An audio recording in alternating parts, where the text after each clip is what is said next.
Welcome to the Haunted Hangover podcast. I'm Louie, and as always, I'm joined by my bud Dave. Hey. You want to know something funny, Dave?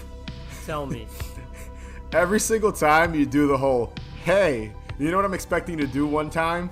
Do the Hacksaw Jim Duggan. Ho! I don't know. Dude, every time you do it, I'm just like, I hope in one episode you'll just do now, the. Well, now I know. Now it's been made. It's been made known that you want me to do it, so I'll do it one day. I put it out there in the universe for you to do it one day. When you least expect it. Hit me with that. Did he give the thumbs up? Was that what he did? And he would stick his tongue out crookedly on the side of his mouth and go ho. He carry a fucking 2x4. Yeah. Yo, Hacksaw Jim Duggan, he's the man. Yeah, he's the fucking man. I met him. Oh yes, I do. I think you did tell me years ago you met him, but at Monster Mania or something, right? At some horror convention in Atlantic City with our friend Mike, and he was in the elevator, and it took me a second, and I was like, Hacksaw? And then he was like, yeah. He's like, yeah, man. And he was real intense, and he was really cool. He was really happy that I recognized him. It was a nice guy. You didn't hit him with the ho. No, but you should have just hit him with that in the elevator. You know what I did do? He was signing in the room where all the celebrities were, and I bought a fucking 2x4 and had him sign it. That's where you have to show that to me. I did not know you had. It's not like a giant 2x4, but it is a 2x4. It's a smaller one, but I do have it. It's signed by him. It's pretty cool. That is amazing. A little fun fact about Dave. You own a piece of wood with Hacksaw Jim Duggan's signature on it. That's right. There you go. That's our intro. Very Halloween-y, talking pro wrestling. You're the one that did this. I know. But we're back with one of our Halloween mixtapes for the 2021 Halloween season. I'm stoked for this. And if you're not familiar with this episode or what we do in these episodes, because there's only been one previously, Dave and I basically make up a Halloween playlist. We call it a mixtape full of songs that we think you guys should listen to during the Halloween season. Right. And as of right now, we're very close to October. Very close. We're basically in the thick of it. It's officially this is when Halloween it starts. season. This is Halloween season for me. I totally agree. This is when you can start listening to your Halloween playlist. This is when Are You Afraid the Dark starts happening. This is when I'm going out on rides and skates looking at Halloween decorations and shit. This is it. Like, dude, today, even driving home from work, the fucking car wash was decorating their they do like a haunt inside their car wash. They were decorating it. So this shit is I think okay. I don't know if this will make sense. I think Halloween as a whole is on the same page now this early. Whereas I feel like it was here and there where people would decorate earlier and stores would have stuff out. Now I feel this is literally the universal time. Everyone and everything is doing it everywhere. So that's just an observation. I think this year Halloween is going to be a big deal just because of how shitty things were last year. Definitely. So I think people are going to be going all out. Halloween's on a Sunday, which isn't bad. It's a weekend, cool. Take it, yeah. A lot of Halloween parties on Saturdays, I'm sure, and Friday, that Friday before. So yeah, I think this is the year that us Halloween enthusiasts are going to kind of go a little nuts because shit was on lockdown last year for the most part. Last weekend, my girlfriend and I were skating around. She lives in Pennsylvania. We're skating around. I'm pretty sure we tagged you in the video. We said you were like, there was houses out that had those giant skeletons. We saw two. I saw one recently too. that had the skeletons out, and one house had the new one out for 2021. Yeah. So we're like, holy shit, these people are already going full out with this shit, which we were so stoked. It was so happy to see. Yeah, we were so happy to see it. Yeah, this is the time. This is the time, boy.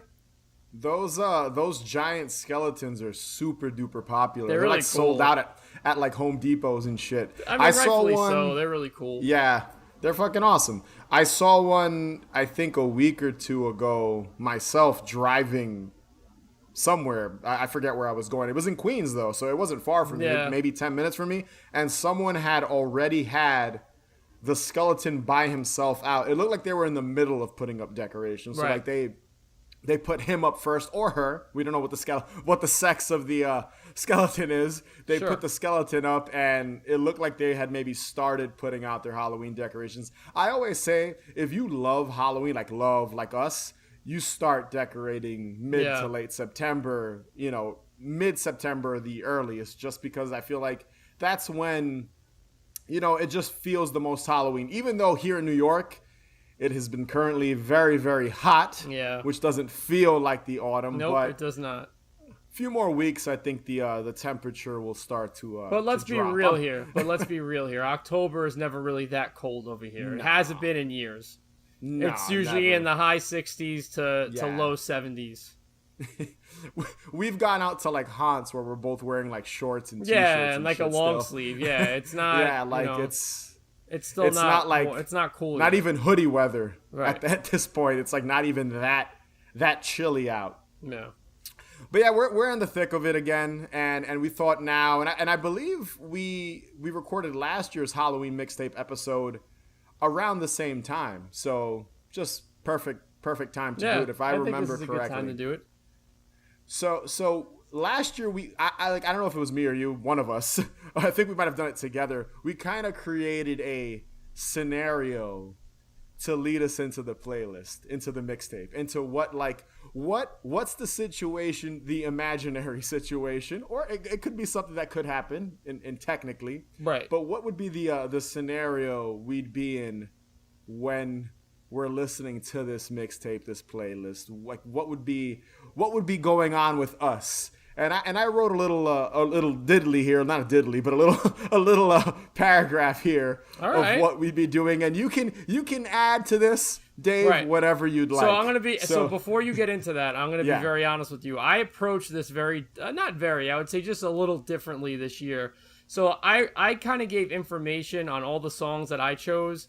I kind of gave how I found out about them, what they remind me of, and I did make a scenario or two about some certain songs. So mine's a little jumbled all over the place, but I am looking forward to hearing your diddly.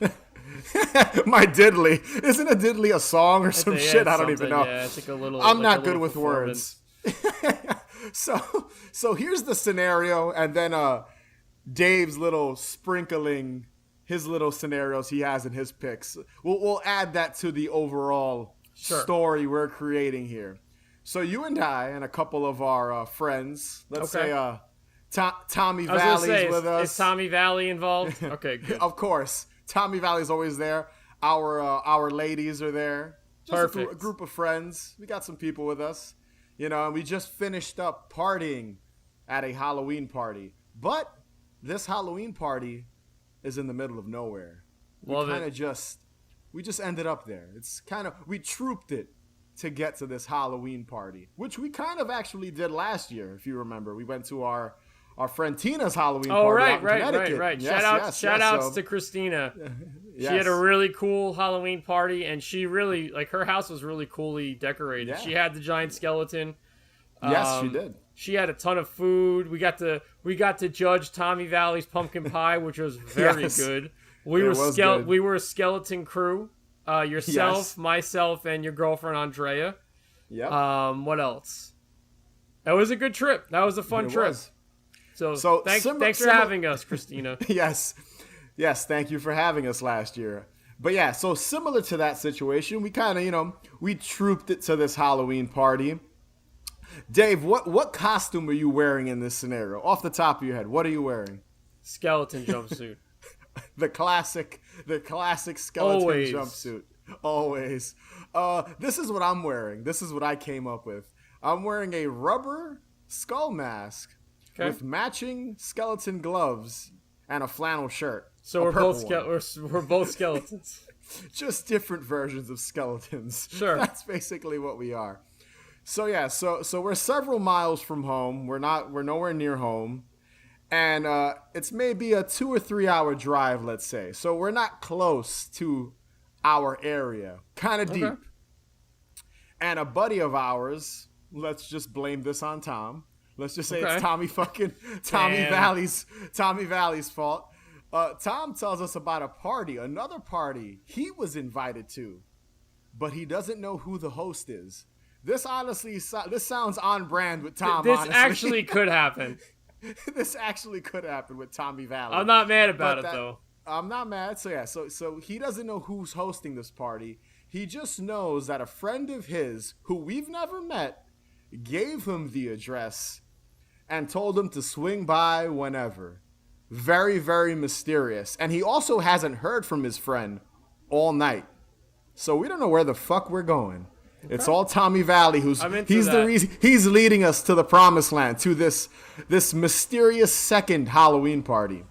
So this mixtape we're creating right now in this episode is what we'd be listening to on the drive over to this mysterious Halloween party. So I'm going to say one thing. The last song. Shoot. And this does not reflect how it's going to be in the mixtape, because I like to sequence the playlist very particularly. But this actually kind of fits in great with the last song I have in my notes. So yeah, I'm excited for this. Perfect. That's the scenario. So Dave, you hit us with your first pick. So my first pick is by a band called False Figure, and it is the song Morning Star from the album A Promise End, which was released on June 11th, 2019. So for me personally, post-punk always has a spot on my playlist, and especially a Halloween one. This band mixes post-punk and death rock perfectly and makes me want to ride my BMX all over suburbia late at night in my skeleton jumpsuit, hoping to run into some mischief. It's a quick little blurb about this one. I highly recommend checking that out. I have the cassette of it. I remember when it came out, the cassettes were like sought after, like super hard. They're really good, and it's like a really good... I'm trying to think of a really good way to describe this band. So picture like the Chameleons, but like harder. Yes. Like a harder edge Chameleons. It's like the Chameleons and a little bit of like Christian Death, like old Christian Death. A little is how I would describe it. It's really good. Like it still gets spin. Well, I shouldn't say spins. It still gets plays for me. It's a very good. It's an EP. I shouldn't even say it's an album. It's an EP. Yeah. It's but, 3 songs, right? Or 4 songs, or something like that. Four songs. Yeah. I know I'm pretty sure it got a vinyl release too. I just stuck with the cassette, but yeah, False Figure. I would highly recommend checking them out. And the whole EP bangs. It's really good. Yeah. That's I like the cover too. It's like a spider. Yeah, it's like a spider, right? But like one of the arms or legs or like the front of like the face of the spider is like a human sticking out of it. I didn't notice it at first, and I was like, oh wait. Yeah. Yeah. I didn't notice that either. I just saw the spider. It's like black and white with a spider on it. It is a cool cover. And the cover itself is kind of Halloween-y, so yeah. I'm all about it. Yep. Very, very good pick. Sure. What about you, Lou? What's your first pick? So my first pick is the track Screaming in the Night by, I believe it's pronounced Crocus. And this Crocus. Is from their, I think it's Crocus. I believe Crocus or Crocus. No, it's Crocus. I believe that's how you pronounce it. If I'm butchering it, sorry, Crocus. But it's from their 1983 album, Headhunter, which is the band's 7th album. Dude, this band was around for a hot minute. Yeah, they were. Up until this point, which is kind of crazy. It's basically an 80s power ballad song, and it's the band's most popular song.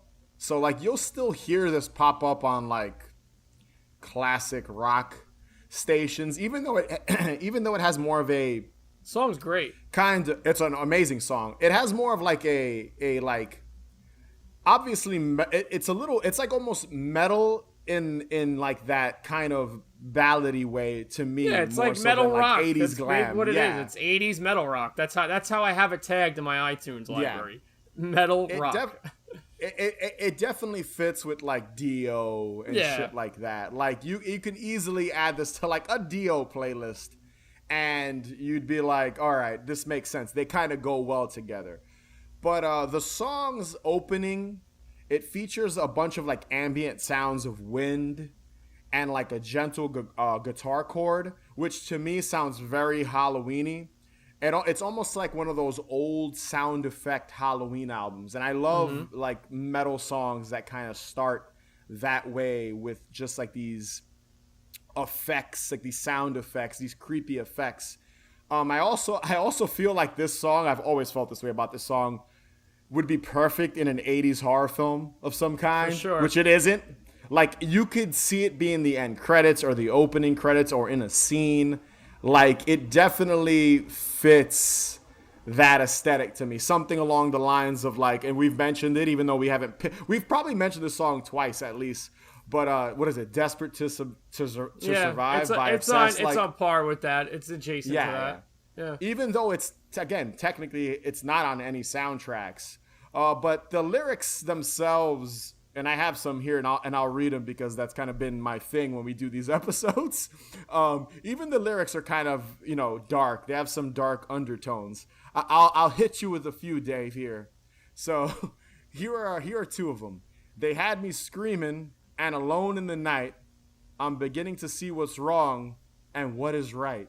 The other one is, the wolves were out and howling most of the time, and I was cold and shivering and bleeding in the night. So again, it's got a lot of like horror, spooky, dark lyrics and undertones, and to me it fits very well with Halloween.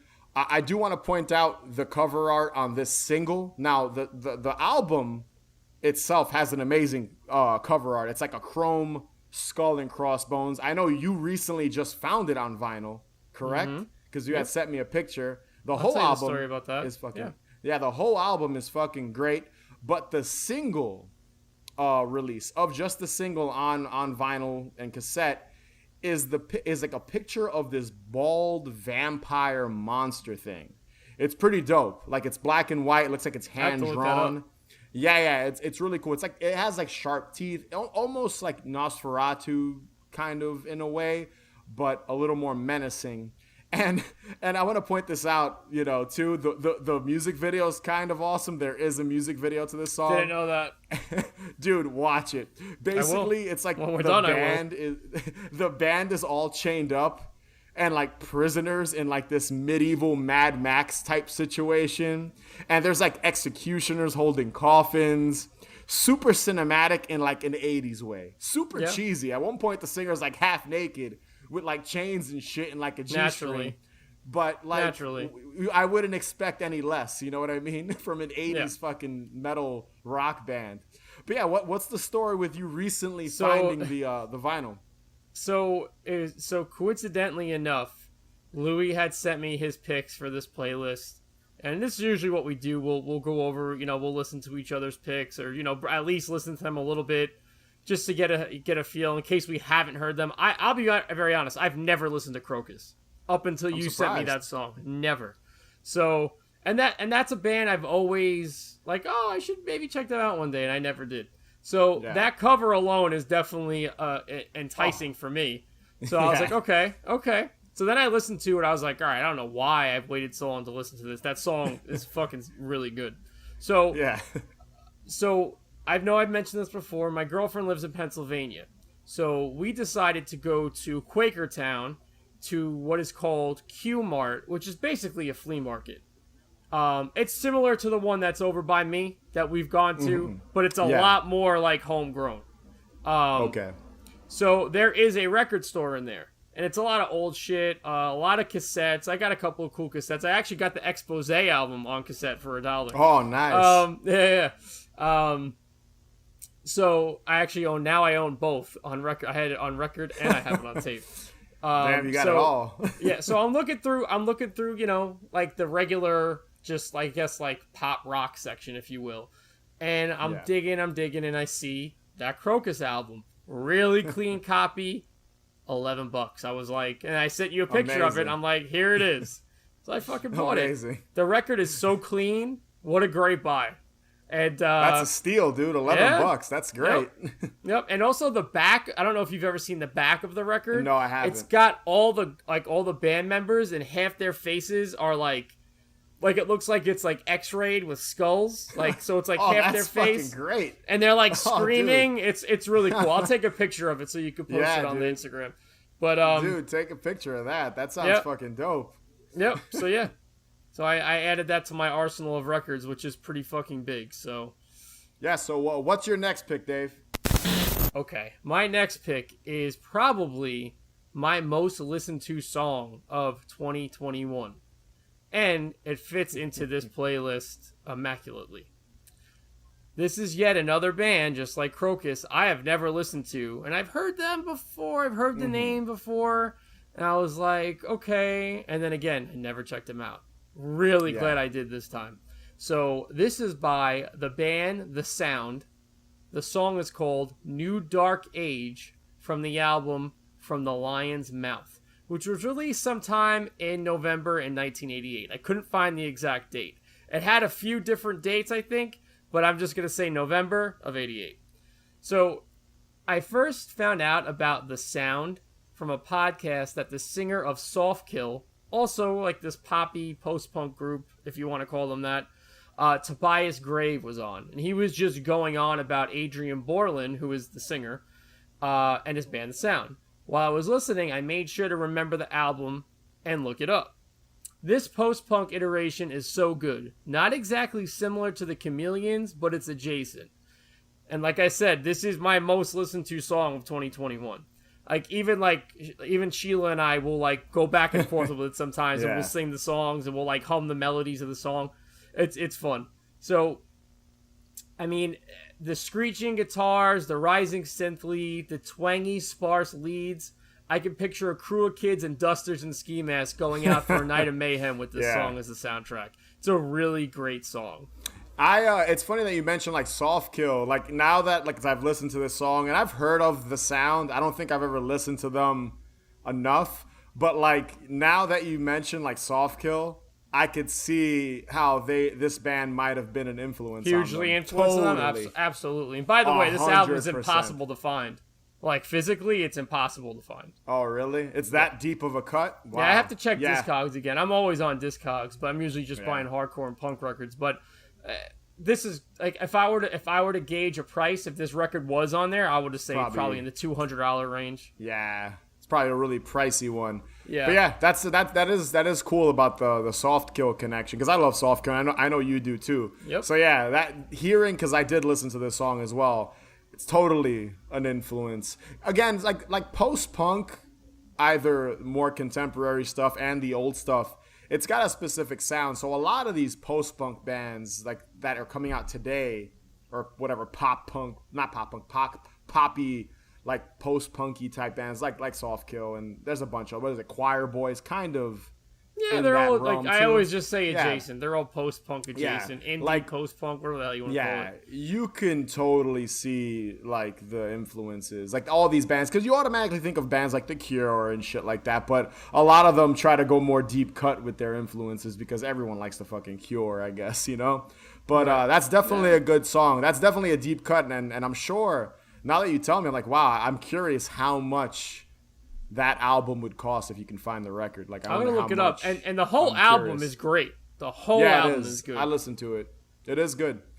Definitely listen to this track and the album, because I feel like every song we're picking for the most part on this playlist, all of them that are on albums are you gotta listen. I mean, you gotta listen to the whole album. I personally listen to I listen to albums. That's how I listen to music. I can't listen.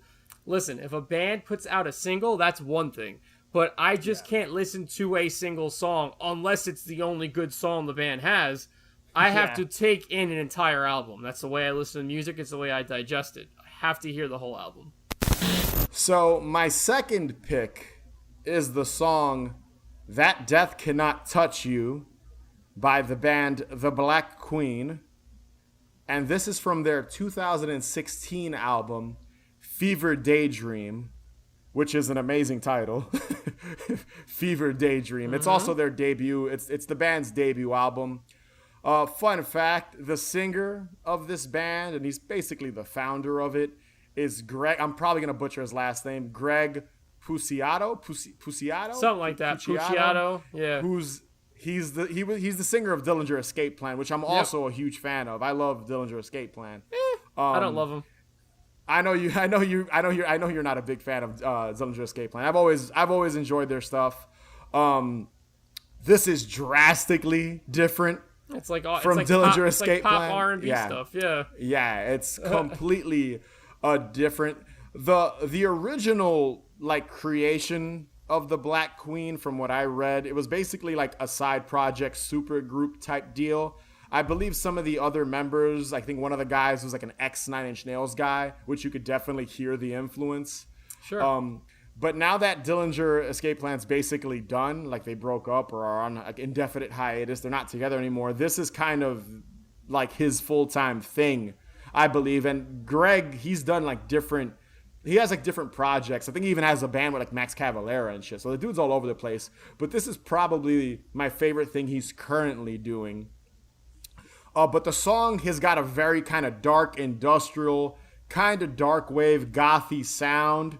Yeah, the best way I could describe this band and their music, it's almost like early Depeche Mode, very early Depeche Mode, like Black Celebration Depeche Mode. If they were mixed with Nine Inch Nails, like early, like Nine Inch Nails, like Pretty Hate Machine, Nine Inch Nails, like that era of Nine Inch Nails. Mm-hmm. So if those two bands during those respective eras had a baby, that's the Black Queen. That's like how I would describe.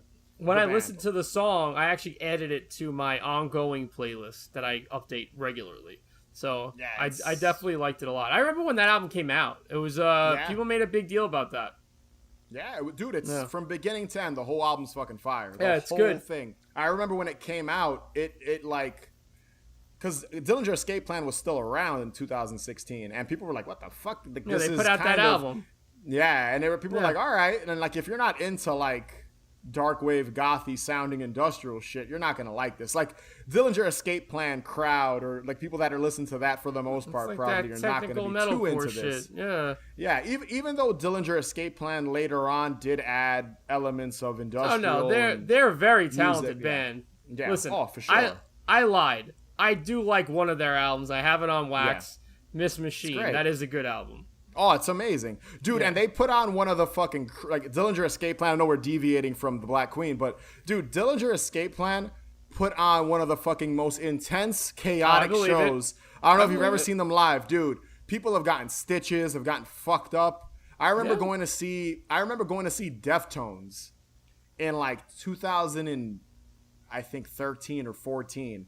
And Dillinger Escape Plan opened for fucking Deftones. Yeah. Dude. You saw people crying in the fucking pit because I don't think they were ready for what was going to happen. So it was pretty funny because I was like towards the back. I was like, fuck that. Because I already know. I've seen Dillinger Escape Plan play several times in like small venues. And I was like, you know what? I'm going to fucking hang out back here because I was like, I don't fuck with that shit. Not anymore. At that point, I was already like in my mid to late 20s. I was like, I'm fucking not doing that. But yeah, The Black Queen, it's just a great song. The lyrics as well, because again, lyrics have been my thing when it comes to, you know, these songs I'm picking for the most part. They're very dark, just like the Crocus song. You know, like I wrote down one lyric as well, dragging pain across the floor. I know hell's where you've been, but death can't touch you anymore, which is basically the chorus of the song. Almost, I get like Hellraiser type vibes from this track. That's just me. Like, I kind of get that, like, just like, you know, I get those vibes from the song. And this song would 100% play at, like, a goth Halloween party. Like, I love it. 100. I like it a lot. 100. Like, I've been to goth clubs. Like, I don't go as much as I used to back in the day. But, like, I went to one a few years ago. And they were playing this shit. They were playing, like, Drab Majesty and shit. Like all this stuff. And all these bands sound different because they, you know, you and I like a lot of this, you know, we like a lot of when it comes to this type of music, we like a lot of the same shit. And like these like newer post-punk, industrial, gothy, whatever they want to call themselves band, because there's 100 fucking names that they want to say that they are, indie bands, whatever.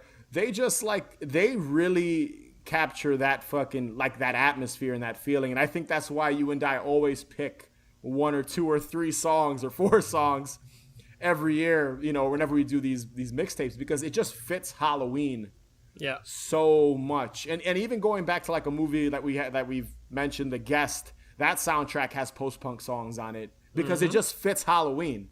So like that's basically why I chose this song. It would, if I had the budget in one of my own films, I'd get the licensing to use this song in a scene or something, cool. Because it would, it just makes me feel a certain way, and I think it would really work in some sort of scene in a movie of mine. That's it. It fucking rules. Yeah, agreed. My third pick is from a band group called Iron Curtain. The song is called The Condos, and it's from the album, which I think is just a compilation, called Desertion, 1982 to 1988. It was later released on CD and vinyl, and this has a few release dates too. I couldn't exactly pin them down, but a lot of like the CD releases were saying 2007, so it is newly. I use that term loosely, but it was released like a few years ago, 13 years ago, I guess. No, 14 years ago. So once again, I found out about this band through the same podcast that interviewed Tobias Grave. This cold wave synth pop hits a lot of points for me musically. It's simple but effective beat, coupled with the echoing and warbled synths, the singer's ghostly voice. It's a big mood, and one that is perfect for a late Halloween evening with the love of your life, passing through the graveyard on your way home from the Halloween dance. I'm sure we could throw that into the scenario somewhere. So for sure, 100%. Yeah, and I'll be honest with you, this song has been in my head all fucking day today. Oh, all right. Okay. I listened to this track. I do want to listen to the whole album. I didn't get a chance to. Some of the songs were hit and miss for me. Hey, I wasn't familiar with this. This is another guys. deep cut. It's another deep cut. Like I said, Tobias Gray from Softkill was talking about it. So these were the two things. I was like, okay, I got to check these out. And I'm glad I did. I had never heard of these guys. The sound, your previous pick, I had heard of them. Yeah. But I never heard of these guys. And I've got to listen to the whole album because the one single it's a dope track. So I've got to, and I totally see your spooky love vibes you're going for there.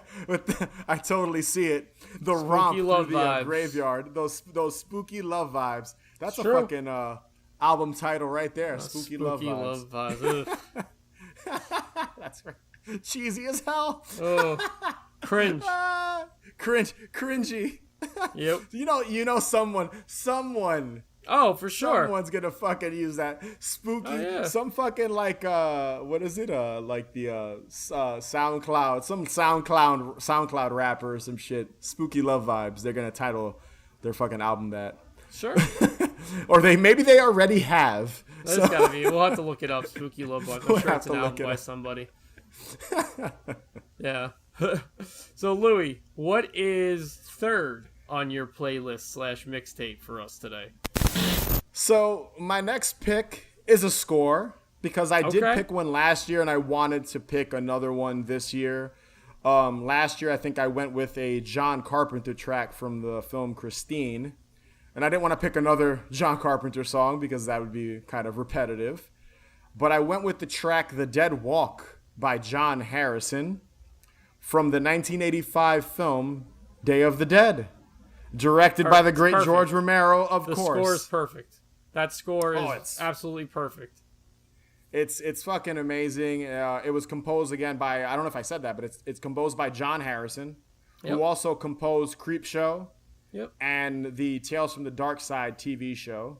He like scored the, I don't know if he scored that like infamous intro music from Tales from the Dark Side. You know, that really creepy tune, the little jingle or whatever the fuck it is, and the intro music. I don't know if that was him, but I read online that he scored aspects, like some pieces for that show. The song, The Dead Walk, is just like a super groovy type. The whole score is super like upbeat, surprisingly, for like a zombie movie. Like it was the mid 80s, but like you could definitely bop to this shit. Like you could, this like, song it's got, specifically, like, yes, yeah. like you could like it, the whole but the whole soundtrack kind of has that feel. Not everything is as upbeat or as like you're not able to kind of like groove to the shit, but like this song specifically has that, and some of the other tracks on the rest of the soundtrack do as well. You know, it's just a great song, great score. John Harrison, I think all the shit he's scored is fucking he's very great. Good. He's very good at it. He's very good at scoring things. He's also a director. Did you know that? And he's acted. That. Yeah, he's been in a couple of George Romero's films. I think he has like small roles. I think he was in like that one Night Riders. You ever watch Night Riders? I know it is. I've never seen it. Like though. It's a great movie. Yeah. The medieval motorcycle dudes. That shit's crazy. I think he pops up in like Dawn of the Dead or Day of the Dead, and he actually directed, I believe, like more recently the Creepshow TV show. I think he directed an episode. I haven't watched any of that. Yeah, I think I read that online that he directed an episode or two. So the dude's still working today. I don't think he's scoring stuff as much. I might be wrong, but if there's one piece of music from a film that I think is danceable, 100% is The Dead Walk. One. Definitely. Real quick, Dave, out of the entire Dead series, which one's your favorite? Oh, probably.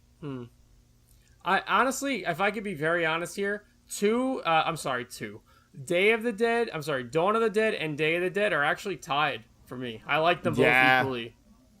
Yeah, I love all three. I love Night, Dawn, and Day. No, they're all great, but they're all good. One, I don't need to watch all the time. 2 and 3, if they're on, I'll watch them. They're very good. Yeah, I think I'm with you. They're both a tough tied call because Dawn, just the acting and just the overall story of them being in the mall trying to survive. There's not a lot of characters in the film technically. Yep. There's there's not a lot in Day of the Dead either. No, there aren't either. Yeah, but then Day has such great, like, the zombie effects in Dawn are good, but the effects in Day are fucking like flawless. Like Tom Savini fucking killed it in Day of the Dead. So that's a tough one. I'm with you. Dawn and Day are tied, and you guys should definitely listen to The Dead Walk. So the track is sick. About John Harrison. So if I'm not mistaken, I remember either reading an interview or seeing something on some supplemental DVD or Blu-ray that John Harrison, when he was scoring Day of the Dead, he was literally in another room on set with the movie, when they were shooting the movie, and he would record stuff, and then he would come back down and say, "Hey George, tell me if this is good." Don't quote me on that, but I mean it popped in my head, so I'm pretty sure that was the thing. That's sick, dude. Imagine he's in the other room with like a little synth. That's what he was doing. Exactly what he was doing. Watching zombies get fucking slaughtered and like ripping people apart, and he's just writing music to it. That's a visual. I really hope there's like behind the scenes like shots, like footage or pictures of that. I'm gonna have to look that up because if that's true, that's fucking that's like perfect. It's awesome. So this is a special one for me. My fourth pick is by Alan Hawkshaw, which is the song Strangelands from a collection called KPM 1000 Series The Road Forward, which was released in 1977. So a quick note. KPM is a huge library of music recordings specifically produced for use in television, film, radio, etc. So basically, it's music that people, you could it's library music. Like I might be butchering this, but you have these companies that have these huge like vaults of music that could be used for all this kind of thing. So that's what this is from. I first heard this song, but through a hip hop song, a track by an artist named Access Immortal. So when I was trying to find the sample for this, because I was like, yo, this is amazing. I found the person that produced the song. This was on MySpace. I messaged them on MySpace. Yeah, throwback. This is a long time ago. The producer wouldn't tell me what the song was.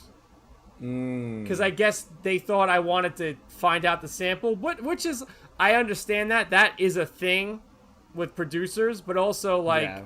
How many fucking songs have been sampled by the same person? It's almost like, come on. But whatever. Yeah. I found out who it was. So, what a dick. I mean, well, no. You know what? I get it. No. The guy, I'm pretty sure it's a dude. He actually sent me the instrumental. Oh, okay. He goes, "I'll send you the instrumental," which is cool. I take it back. Exactly. I take the dick comment back. So this piece is a real tone setter, and it sounds like a person in a cloak in a castle is playing it. It's so totally eerie and majestic. It's very atmospheric. Let me play you another scenario. Your best friend is moving to a new city, and they are moving away on Halloween. This is the song that plays while your friend is leaving on Halloween. Super sad. Yeah, it is. And also, this is another side note. This piece of music specifically is a pretty big inspiration on my sound. It's very, honestly, when I think about it, I think of like dark greens and castles and like just fucking mist everywhere. It's like I said, it's a very moody piece. It does sound a little John Carpenter-esque too. A little. Like you could, like a little, you don't think so? And they're around the same time, which is funny enough. I mean, obviously if John Carpenter sounds like John Carpenter. I'm not trying to say they sound identical, but if I played this for someone and didn't tell them, like, what is this? I feel like just like if I just, some random person, hey, what does this sound like to you? And they're familiar with like John Carpenter or whatever. I could see them being like, okay, I kind of could, is this from a horror film or from, because it kind of has that feel a little. I'm not saying full blown because it doesn't, but just a tiny bit. I could kind of see it's definitely of the time when it comes to this type of music.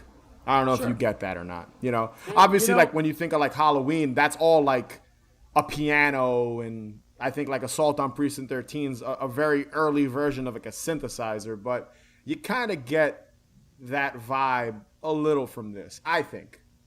You know, this is, I can see what you're saying with the John Carpenter comparison. This is not downplaying on John Carpenter, because what John Carpenter does is fucking great. And again, he's another big inspiration for me. Yeah, but you've said it before. This piece of music specifically is more dynamic sounding than his work. Yeah.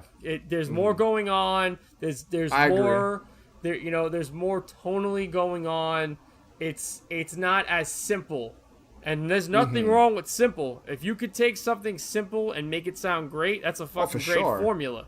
But to me, this is a little more dynamic than any of John Carpenter's work. So that's why I'm like, I don't know about John, but I could see why you would think too. So I totally, I get it. Some of it. I could definitely. There's more layers to this piece of music than John Carpenter. Because again, if you listen to John Carpenter's very early stuff, because John Carpenter's shit now is bananas. He's got like fucking a full band, his son, a guitar, a drum. He's got like a whole fucking thing. But like you take again the Assault on Precinct 13 sound, like score, that piece of music. I agree, very simple. This has got more layers. But I think if I let someone like, hey, check this out, they'd be like, oh, I can kind of see, I get the comparison, like you said, you know. So if I could be very honest with you, the new John Carpenter shit, I don't care for. Yeah, I know you're not a big fan. I do not care for it at all. Damn. Hopefully you don't get any heat for that, Dave. That's fine.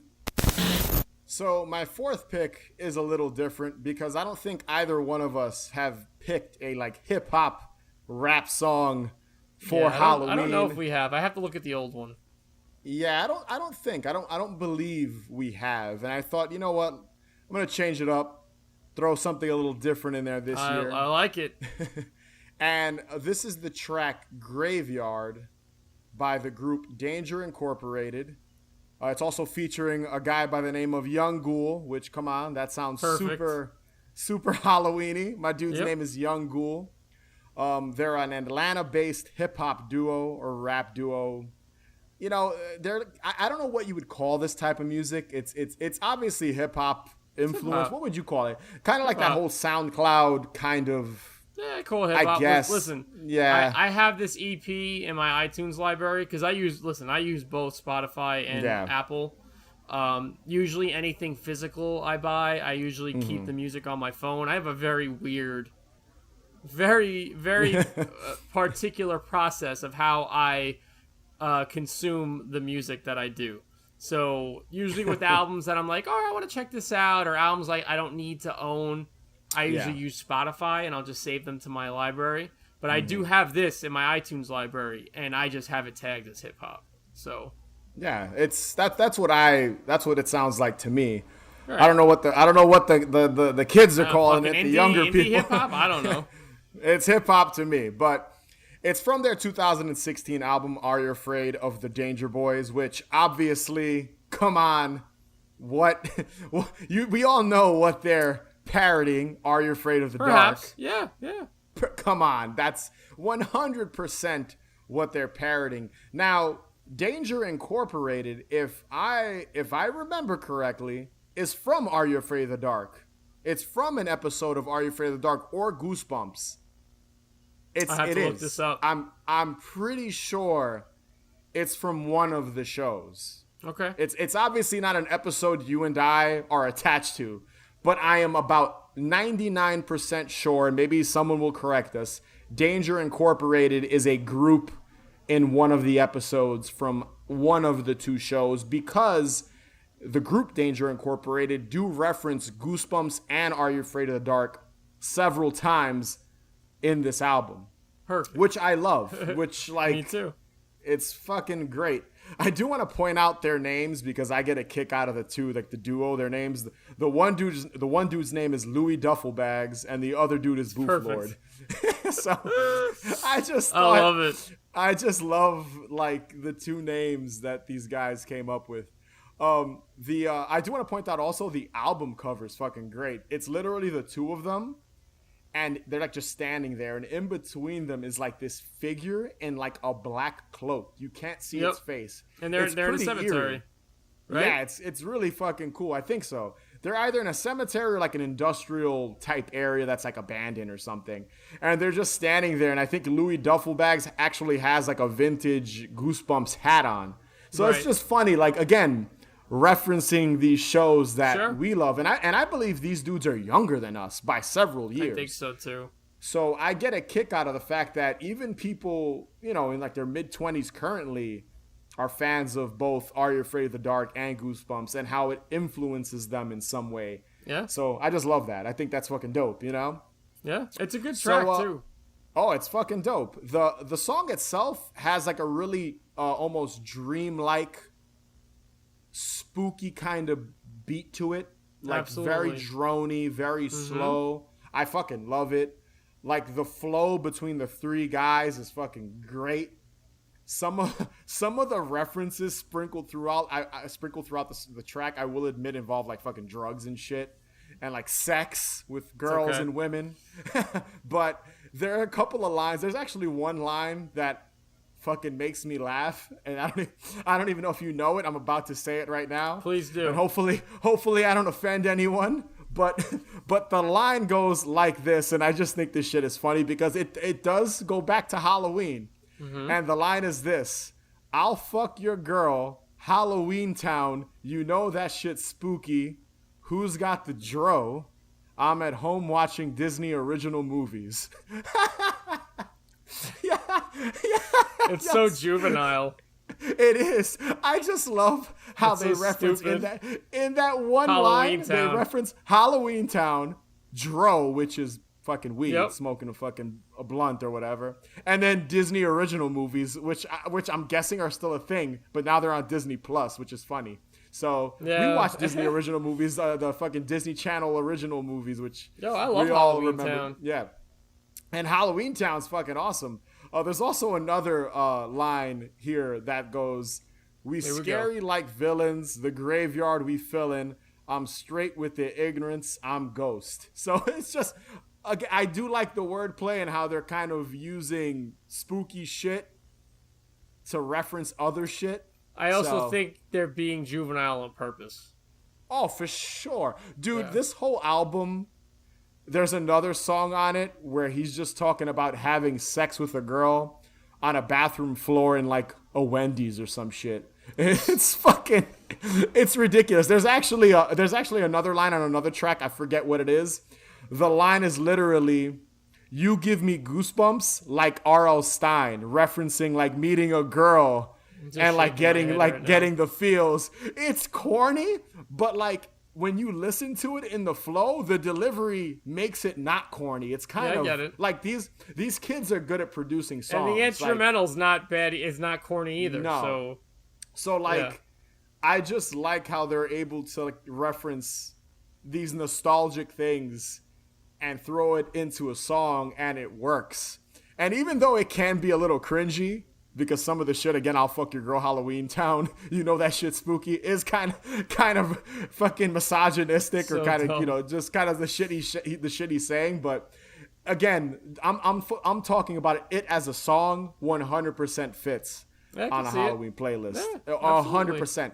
And I feel like there aren't many hip hop songs that I like. There aren't a lot of songs like in pop culture. Like this is a deep cut song. I'm pretty sure a lot of people that listen to us have no clue. All of this is deep cut. Yeah, all of this is deep cut. But I'm pretty sure most of the people that listen to our show have no clue who the hell Danger Incorporated is. I'm pretty sure. We'll see. Like, you know, when you think of like Halloween hip hop songs, people always think of like corny shit like Nightmare on My Street with Will Smith, which the song is corny as hell, and I get why people like it. It's a Nightmare on Elm Street hip-hop song from the 80s, and I don't hate that song. I'm not making fun of it. I actually own a 7-inch of it from the 80s, like, because it's a nostalgic Halloween song. I remember it when I was a kid, but I just like how people are producing songs now, like hip-hop songs, that fit the same type of, you know, aesthetic of like Halloween and nostalgia and that whole world. And again, I love this song. I love Danger Incorporated. I love all their shit. I'm not gonna front. They just released a single that fucking sucked. So I don't know what's going on with them, but like this album and the album before and after, flames. Fucking, I love it.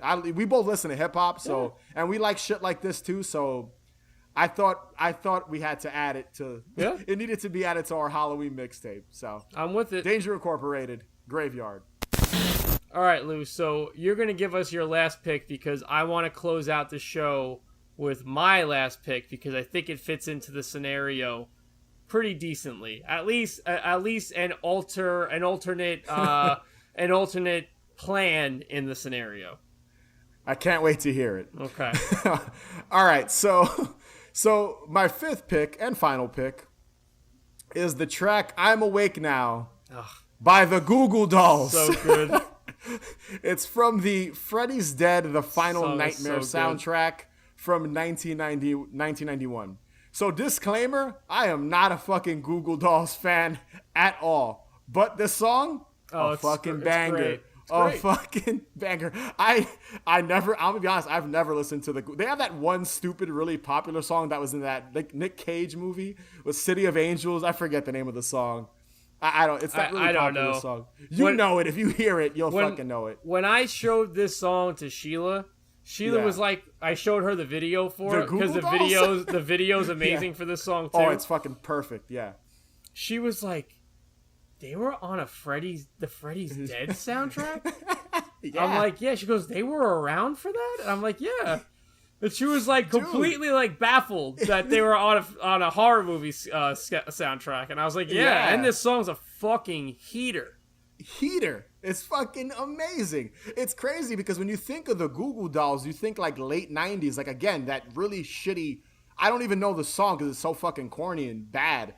But, like, this is 91. So this is when the Goo Goo Dolls were fucking, I'm assuming, because, again, I've never listened to the Goo Goo Dolls, like, religiously, only this one song. I'm guessing this is when they were, like, musically fucking killing it. You know what I mean? Mm-hmm. So it's, again, a great song.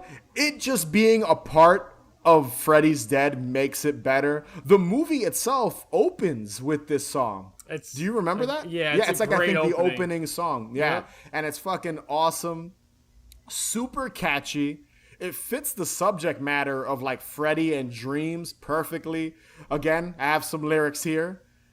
This is what I have. It goes, sleep has helped me find my end. You promised me you'd set me free. Don't fall asleep to dream. It's like, again, made for the movie. I'm pretty sure it has to be. Yeah. And this is gonna be a controversial thing I'm about to say. Here we go.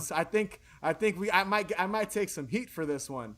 I think this is a better song than Dream Warriors, and everyone loves fucking Dream Warriors. I don't hate Dream Warriors, but I think this song. To me they're both on par.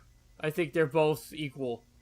I love Dream Warriors. Don't get me wrong, and I even like Into the Fire, which is also on the Nightmare on Elm Street 3 soundtrack. That's a fucking great song too from Dokken. But that whole album is great. I think it's called Tooth and Nail. I agree. Yeah, very good. Oh yeah, there's another song on that album that I forget what it is, and maybe I'll add it to a future Halloween mixtape when we do it again next year. But there's another song on that album, Tooth and Nail, that sounds like it belongs in a Nightmare on Elm Street 3 I believe it. and it's not. But yeah, this song, I think I like this song more. I don't know why. It's a good just as good. Song. At least listen. I don't know. Yeah. I would say it's just as good. So, I don't know if people are gonna be like, "Damn, Louis, you're wrong." Dream Warriors is better, but I don't think people. I think there's people that don't know this song. Yeah, and this soundtrack actually has a Iggy Pop song on it too. That's pretty good. I forget what. I think it's "Freddy's Dead" is the name of the song or something like that. I remember when this movie came out. I remember asking my mom to rent it for me on pay-per-view. Yeah, me too. Yeah. I think I rented it from a video store in '91. I was really young. Either I rented it, I told my mom to rent it, or she rented it to watch it. It had just come out. It was like a new release. Yeah. I don't hate this movie. I know a lot of people don't like it. It's fun. It's fun. I enjoy it. It's silly. This is the one where like he kills the dude with like the earpiece and his head blows up, right? And he sends the one dude into the video game, and like he's like, I got a power glove and shit. It's a fun movie. Roseanne Barr, Tom Arnold are in it. It's awesome. Yeah. Johnny Depp pops up, I think, in it for like a hot second in the TV. It's like his. Remember when the kids watching TV? Like, this is your brain on drugs or some shit, and Freddy hits him with a pan? That's Breckin Meyer. The dude in the video game is Breckin Meyer. Yeah, it's a good movie. I like Freddy's Dead. It's cheesy, but it's a fucking Nightmare on Elm Street movie. They're all goddamn cheesy. People gotta. I feel like people are too goddamn hard on some of these later sequels to movies. They're all fucking dumb, but they're all good. They're all fun to watch. And also, I know we're going off on a tangent right here, but I love the reel that they play at the end of the movie of like all of Freddy's like moments and stuff like that. Yeah. It's fucking great. Yeah. I love Freddy's Dead. And if you haven't listened to this song, because I don't see many horror fans, Freddy fans ever reference this track. I never see it. You're the only other person I know that likes this song and is mentioned. I think I know one other person maybe. I can tell you who showed me this song. Who? And you've met him before, I'm pretty sure, at least once. My buddy Nikos. Shout outs to Nikos, who's holding it down in Texas for us. He's the one that put me on to this song. It's a fucking banger. It's a heater. If you've never listened to this and you're like, oh, the Google Dolls, and I totally respect that and I get it. Don't worry. No, don't worry. Listen to this song. Better yet, watch the music video because Freddy's in it. The band's there watching like a movie in the movie. They're watching Freddy's Dead in a movie theater, and like Freddy's lurking through the theater and shit like after them. It's fucking. It's perfect. It's perfect. It's great. It's a great track. And just one more little thing about the Goo Goo Dolls. The singer in the video especially looks like he's in a Bay Area thrash band. He's got ripped jeans and white Nikes and a white T-shirt. Like he looks like he's in a thrash band. He's got like that feathery hair, that fucking soft mane. Yo, this is when Goo Goo Dolls were fucking the shit, man. Yep. Fucking Goo Goo Dolls. What happened, bro? Yep. What happened to you guys? It's okay. We got this song. It's enough. All right. This is the final pick. This fits into Louis' little scenario, I feel, at least adjacently. I use that word a lot, but it does fit into this could be an alternate ending for the scenario that he created. So here we go.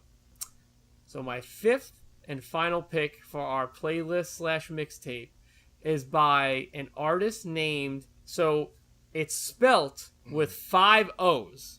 Yeah. And it's one lowercase o, one uppercase O, then a lowercase o, and then 2 uppercase O's. But it's pronounced O. Which I love. I love that. That's how I used to pronounce it, but that is not how it's pronounced. It's just pronounced which is great. That I love that somebody put the time and effort to actually do that. And just, it's great. So, it's by an artist named O. The song is called Seaww. Seaww. That's how I'm pronouncing it. Seaww. If that's how it's pronounced. And it is from a split with another. So O is kind of adjacent to like Vaporwave and like Witch House and stuff. And this is another artist who he did the split with, which is White Ring, and which is also very good too. And this was released. Now this is for me. This is one of the more special times in music, especially music that I like. This was released in March of 2010. So I remember first finding this through the Mishka bloglin, rest in peace, because that was like my source for everything for like fucking 6 years was the Mishka bloglin. Mishka is a heavy influence on me. Almost all of my clothes are still Mishka. I've literally bought, and by the way, for the people that watch the YouTube video, Louis is wearing a Mishka hat right now. So yes, I am. Right now, I'm wearing a Mishka hat. So my entire I used to go to the warehouse sales all the time in Brooklyn. Yeah. I would just buy so much shit, and I literally have so much Mishka gear that I still wear it, and their shit holds up. The shit's great. So I would go on their blog and they were always featuring all this kind of left field stuff at the time. And this was during the stages of the growing Witch House and Vaporwave scene that was really kind of like being infused and dominating all kinds of music for the next 4 years that would follow. Yeah. So I love all of O's music, especially his album Without Your Love. You should definitely seek that one out. Yeah. I'm going to paint a scene for you. So this could fit in with Louis' scenario here. You and your partner are in an old barn. Your friends and you decided to throw a Halloween party in. You're dressed as Dracula, and your love is dressed in a black dress with a veil. Low key, just a few buds, a cemetery set as the decorations, and a few bales of hay. It's getting late, and everyone is ready to go. You and your love aren't quite ready to leave yet. Everyone leaves, and you two decide to stay back. You watch your friends pile into a Firebird, and you stare at the plastic skeleton dangling in the wind of the entrance of the barn. There's a light fog rolling through, and suddenly you turn around, and your love kisses you delicately on your lips and leads you by your hand to sit on a bale of hay. They light 3 candles and place them on the floor. They lift their veil and look at you so passionately and recite a dance you never knew that was inside of them. You are so entranced by the scene that's playing in front of you that you never want it to end. Your love blows out the candles and grabs your face gently and kisses your lips softly once more and says, "Let's go home." All right. They got very romantic there at the end, Dave. Okay, I'm about it. Please, when you listen to this song, keep that visual in your head. I can see it. I can definitely see it. So that is a good way to end it. That'll be when we finally do get to the mysterious party that Tom gets us to. This is the mysterious party. This is the mysterious party. It'll be everyone with their significant others in this really romantic setting that you just this scenario you just hit us with. So I like that, Dave. I'm feeling it. Cool. I'm glad you guys are. It's a really good song. All of O's shit is really good. I think he went on to do I don't know how to describe it. He's got another project with someone else. I forgot what it's called. It's nothing like this. It's very different. But this is a product of its time, and it was a weird time. From 2010 to about 2015, it was a real special time for music, especially in my opinion. And there was lots of cool, interesting things going on, experimental stuff. And unfortunately, I feel like a lot of it has been disregarded or it's been borrowed from and turned into something worse, which makes no sense to me because the shit today is like all this mumble stuff, like this mumble rap shit that comes out is just really fucking bad. And you could hear traces of like witch house and vaporwave in the production. Yeah. But yeah, it was a different time. But it's like that dude Salem. Is it a dude Salem? It's two. That's guys. Right. There's two guys. Like that's a really influential group, and they barely release music, which is kind of crazy. Well, like, so this is the tangent corner again. If any listeners out there are into like that kind of whole vaporwave, I'm sorry, that whole witch house scene, Salem is basically like the go-to group for that genre, and there's a documentary on YouTube about Salem, and their story's really wild, like really wild. I have to read that or watch it. Whatever. You have to watch it. I highly recommend everybody go look up the Salem documentary, because that group had like big time opportunities. Yeah. And like it just, they got caught up in drugs. They were legitimately storm chasers for a time. Like they were going out in tornadoes and chasing tornadoes. Like that's bananas. It's a wild fucking. They have a wild story. I highly recommend anybody check that out, because it's a glimpse into a very enigmatic entity, which is Salem. Yeah. They released an album last year, which was amazing, fucking amazing, and people went off the hook for them when they did. Yeah. So their longevity is still holding, which I'm very happy about. Yeah, that's good. I did like that last album too, so I loved it. I'm all about it. I do like how our tangent was, we went from talking about O to Salem, but that's what we do here at Haunted Hangover. So that's it. Those are our picks. Those are our picks, but we are going to have 4 more in a bonus mini-sode over on our Patreon page. If you haven't joined, definitely go check it out. $3 a month. Support Haunted Hangover. And we're going to be talking about 4 more tracks that we will be adding to this Halloween mixtape. The Halloween mixtape will be available on Spotify, and we'll be sharing that over on Instagram and Twitter and all the social media. So definitely look at our post, because I'm sure I'll be sharing it a couple of times, and Dave will be sharing it as well. We'll all be sharing it, yes. You'll be able to listen to all the songs we picked here today. So, yeah, check it out. So that was our 2021 Halloween mixtape. Be sure to subscribe, follow us on Instagram and Twitter at Haunted Hangover, and be sure to check out our Patreon page, patreon.com/hauntedhangover31. And if you can rate and review us, that would be greatly appreciated. And remember, the best cure for a hangover is more booze. Later, guys.